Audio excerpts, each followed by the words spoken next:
Ngayon, pag-uusapan natin ang isang kahindik-hindik na krimen na gumulat sa ating bansa. Ito ang pagkitil sa buhay at pagputol sa katawan ng isang pulis na kinilalang si Executive Master Sergeant Emmanuel de Asis na natagpo ang inilibing umano sa pag-aari ng kapwa-pulis sa Baguio City. Ano nga ba ang tunay na kwento sa likod ng krimen na pangyayaring ito? Ano ang naging dahilan ng alitan at paano ito humantong sa karumal-dumal na krimen? Bago tayo magumpisa, baka pwede pa like ng video na ito. Malaking bagay na to sa aming mga content creators. Maraming salamat po.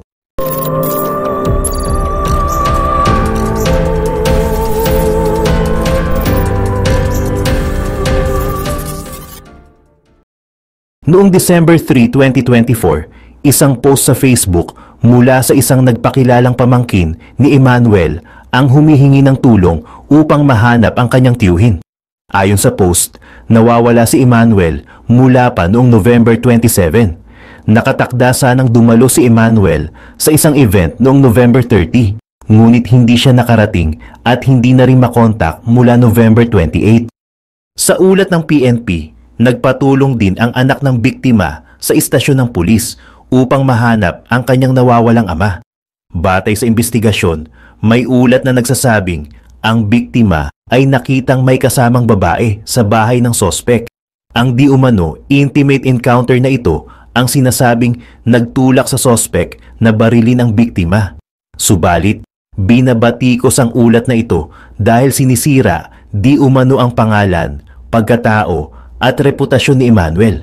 Samantala, sa tulong ng phone tracking application, huling nakita si Emmanuel sa isang motel sa Lower Bicutan, Taguig City.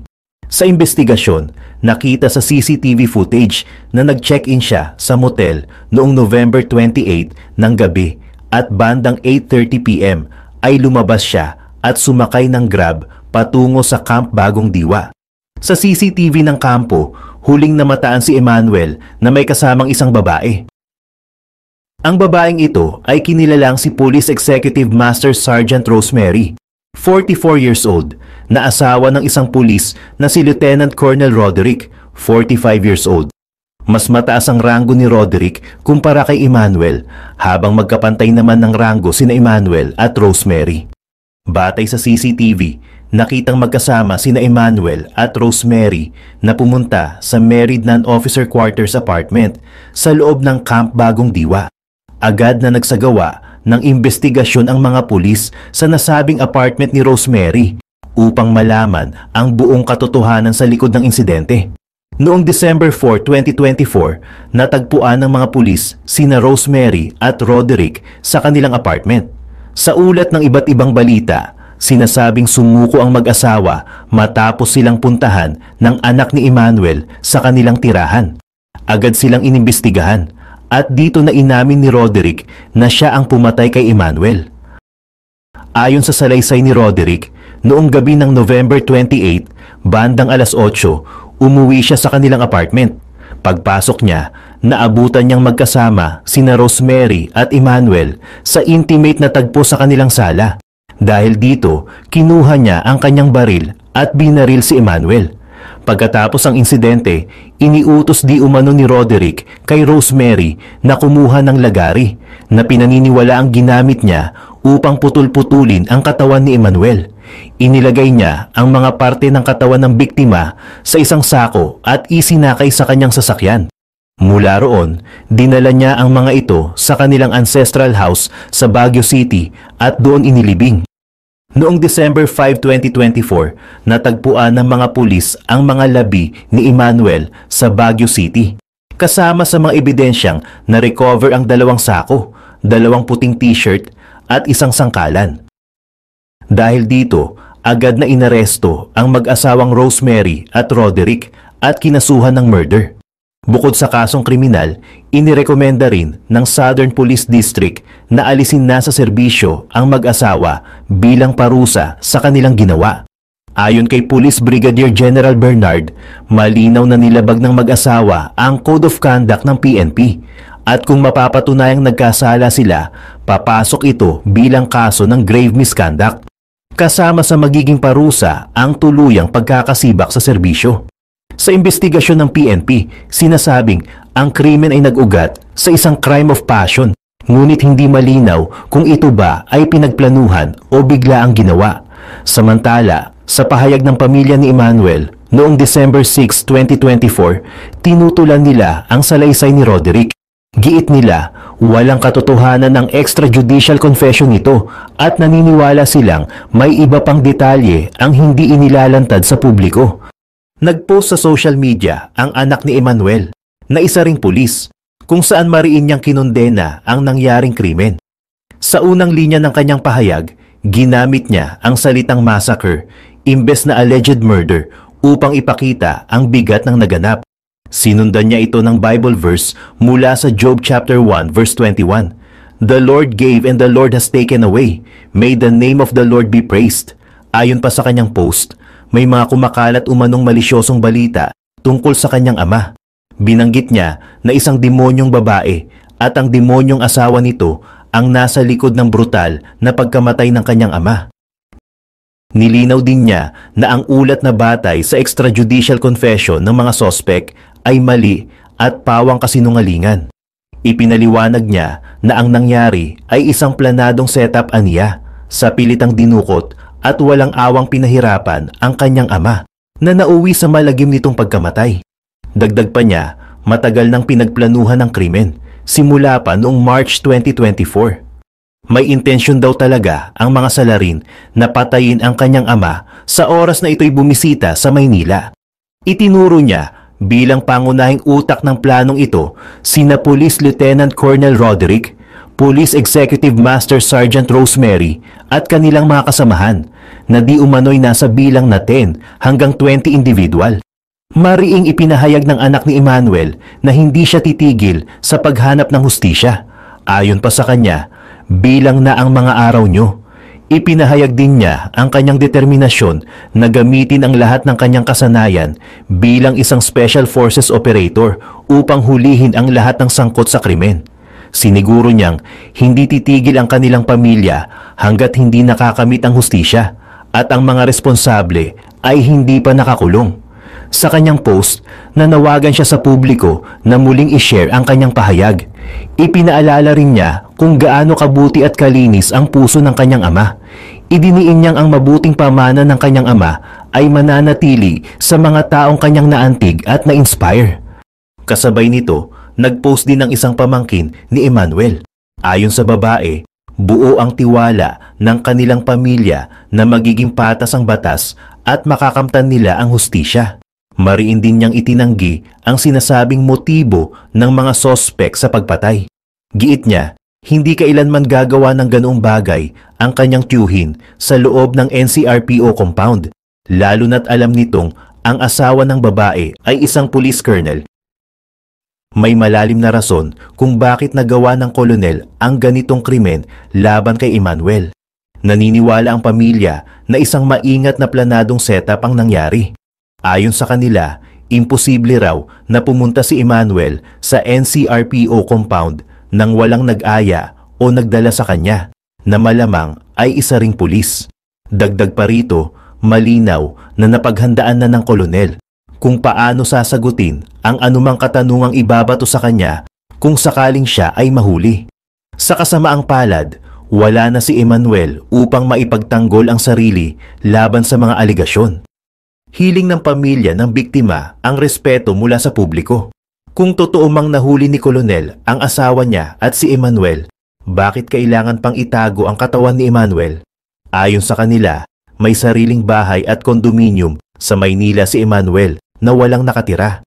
Kung may balak man siyang makipagtagpo sa sinuman, bakit niya gagawin iyon sa NCRPO compound? Anila, hindi gagawin ni Emmanuel ang ganoong kahangal na bagay. Nananawagan ang pamilya ng patas na investigasyon upang maresolba agad ang kaso, lalo na't parehong pulis ang mga pangunahing sospek. Dagdag pa sa kanilang pahayag, nananawagan sila sa media na maging maingat sa paglalabas ng impormasyon. Anila, hindi pa alam ang buong kwento dahil patuloy pa ang investigasyon. Noong December 8, 2024, iniulat na pansamantalang nakaburol sa Camp Karingal Quezon City, ang mga labi ni Emmanuel bago ito inilipad papuntang Palawan, kung saan naninirahan ang kanyang pamilya. Tumanggi naman ang pamilya na magpaunlak ng anumang panayam sa media. Samantala, ayon sa PNP, hindi pa nila nakakapanayam si Rosemary tungkol sa krimen dahil umano sa trauma nito sa mga naganap. Sa isang press conference, sinabi ni Police Colonel Gan Fajardo na nauunawaan nila ang sakit at galit ng anak ni Emmanuel. Gayunpaman, ipinaalala niya na hindi nito pwedeng ilagay ang batas sa sariling kamay. Pinaalalahanan din niya na handa ang PNP na tumulong para makamit ang hustisya para sa pamilya ng biktima. Idiniin niyang hindi nila kinukonsinti ang ganitong mga pangyayari. Dagdag pa ni Fajardo, iniimbestigahan na rin nila ang posibilidad na may iba pang individual na posibleng sangkot sa krimen. Ngunit palaisipan pa rin sa PNP kung paanong walang nakarinig o nakapansin sa pamamaril sa loob ng kampo, lalo na't magkakalapit ang mga apartment sa NCRPO compound. Noong December 11, inilabas ang balita tungkol sa sanhi ng pagkamatay ng pulis na si Emmanuel. Ayon sa autopsy report, tama ng bala at mga saksak sa iba't ibang bahagi ng katawan ang naging sanhi ng kanyang kamatayan. Kasunod nito, naglabasan ang mga post online mula sa ilang tao na nagbigay ng kanilang reaksyon hinggil sa insidente. Isang post ang nagsabing labis siyang nalulungkot sa nangyari kay Emmanuel at hindi niya makakalimutan ang pagiging mabait, magalang at may takot sa Diyos nito. Noong December 7, may isang post na nagsabing hindi siya naniniwala sa mga pahayag ng media tungkol kay Emmanuel. Ayon sa post, isang mabuting tao, disente at respetadong lalaki si Emmanuel. Nilinaw rin ng nagpost na ginawa niya ito upang itama ang ilang maling impormasyon na lumabas sa mga ulat ng media tungkol sa pagkamatay ng biktima. Inisip ng nagpost na ang ilan sa mga ulat ng media ay bumubuo ng kwento na naglalayong linlangin ang publiko at palabasin na ang sinapit ni Emmanuel ay nararapat lamang at tama ang ginawa ng sospek. Sinabi ng nagpost na hindi pa dapat inilabas ang unang report ng media dahil ito ay isang paunang ulat lamang at kinakailangan pa ng kumpirmasyon mula sa PNP. Ayon dito, ang mga lumabas na report ay hindi pa na-verify o nasuri ng maayos, kaya't hindi ito dapat ituring bilang opisyal na pahayag ng PNP. Pinayuhan din ng nagpost ang media na huwag magbase sa mga hindi opisyal na impormasyon dahil palaisipan sa kanya kung sadyang inililigaw ang mga ulat ng mga sospek. Ayon pa sa pahayag ng nagpost, binanggit ng PNP na may CCTV footage sa LG Motel na nakuhanan si Emmanuel na sumakay ng Grab taxi. Ayon sa ulat, mag-isa lang si Emmanuel nang sumakay at walang kasama. Ipinaliwanag ng nagpost na hindi katakataka kung makikita ang isang pulis sa naturang motel dahil madalas naman dito tumutuloy ang mga pulis kapag may training o event at malapit ito sa Camp Bagong Diwa. Pangatlo, binigyang diin ng nagpost na hindi porke nakuhanan sila sa CCTV na magkasama ay ibig sabihin may relasyon na sila ni Rosemary. Dahil hindi naman ipinakita sa publiko ang buong footage ng CCTV. Tinanong ng nagpost kung totoo bang may CCTV footage o wala. Ayon sa kanya, hindi naman kakaibang sitwasyon ang makita ang isang pulis na lalaki at pulis na babae na magkasama, lalo pat parehong nasa iisang compound. Pang-apat na punto, sinabi ng sospek, Roderick, na pinatay niya si Emmanuel sa kanilang living room matapos niyang matuklasan na may intimate na relasyon ng dalawa. Ayon sa nagpost, kung pagbabasehan ang mga pahayag, wala namang sinabi na nahuli sa akto kaya pinatay. Inisip ng nagpost na maraming posibleng dahilan na hindi nabanggit sa media na maaaring nangyari.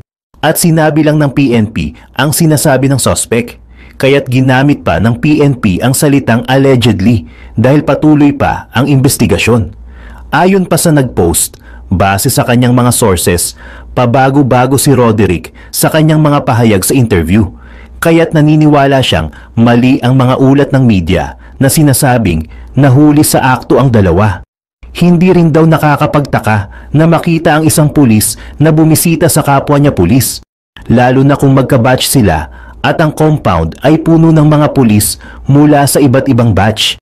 Panlima, sinabi ng nag-post na kung totoo ngang nahuli ni Roderick sina Emmanuel at Rosemary sa akto, bakit hindi agad ito inireport ni Roderick upang maprotektahan ang sarili ayon sa Article 247 ng Revised Penal Code na nagsasabing kung ang isang legal na asawa ay nahuli ang partner na may kasamang ibang tao at ang legal na asawa ang pumatay o nasaktan, exempted ito sa parusa.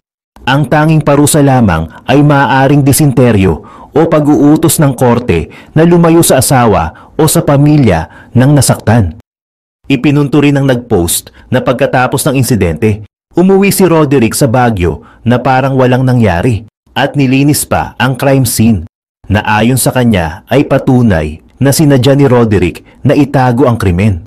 Hinihiling din ng nag-post na huwag gawing katatawanan sa social media ang insidente dahil sa mga maling impormasyon at hindi pa na-verify na mga detalye.